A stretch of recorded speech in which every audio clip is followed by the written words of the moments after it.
You used to think being an empath meant being available to everyone, all the time. If that sentence just landed somewhere in your chest, stay for a second, because there's a version of you on the other side of this.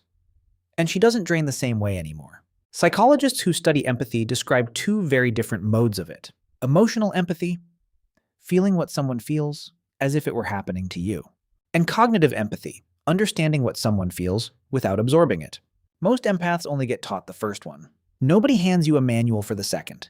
You just get exhausted enough to go looking for it yourself. Here's the part that sounds like a joke, but isn't. Your nervous system has been treating other people's bad days like emergencies. Somebody's mildly annoyed at brunch and your body responds like there's a tiger nearby. There is not a tiger at brunch. That response cost you something, every single time. And you called it being a good person. It wasn't goodness, it was an open door with no lock on it. So what actually changes in the empath who stops caring the way you're picturing? She doesn't stop feeling. That part never goes away. Researchers who study high sensitivity traits are pretty clear it's wired in, not a switch you flip. What she stops doing is auto-enrolling in every emotional situation within range. She lets a feeling arrive, names it, and decides, is this mine to carry, or am I just standing near it? That one sentence takes most people years to build as a habit. You'll get it wrong a lot at first. You'll absorb things that aren't yours and not notice until Tuesday. That's not failure. That's just what building a new instinct looks like from the inside.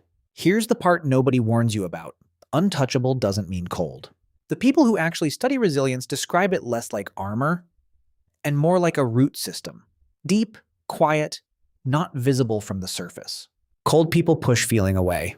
Untouchable people just stop letting other people's chaos set the terms. You can still cry at the same movie. You can still notice a stranger's bad day. You just stop mistaking noticing for owning. Here's a version of the sentence that changes everything once it actually sinks in. That's their weather. I'm just standing in the room. You are allowed to notice a storm without agreeing to get wet. This is where most people expect a plot twist, like becoming untouchable makes you distant from everyone who loves you. It's the opposite. The people worth keeping get more of you, not less, because you're not running on empty around them anymore. The people who were only ever there for the free labor of your empathy, they drift, fast. Let them. That was never a relationship. That was a subscription you forgot you were paying for. So here's where you actually start. Tonight. Not someday. Next time you feel that old pull, the automatic need to fix, soften, absorb, pause for 3 seconds before you move. Ask the one-sentence question. Is this mine to carry? Most of the time, the honest answer is no. It never was. You are not less of an empath for putting it down. You're just finally an empath who gets to keep some of herself at the end of the day. This isn't about becoming someone who doesn't care. It's about becoming someone whose caring doesn't cost her everything. If this described a version of you, the one still learning where the line is, you're not behind. You're just early in it. Tell me in the comments, what's one thing you stopped carrying once you realized it was never yours? Untouchable isn't a wall. It's a root system. Give yours time to grow.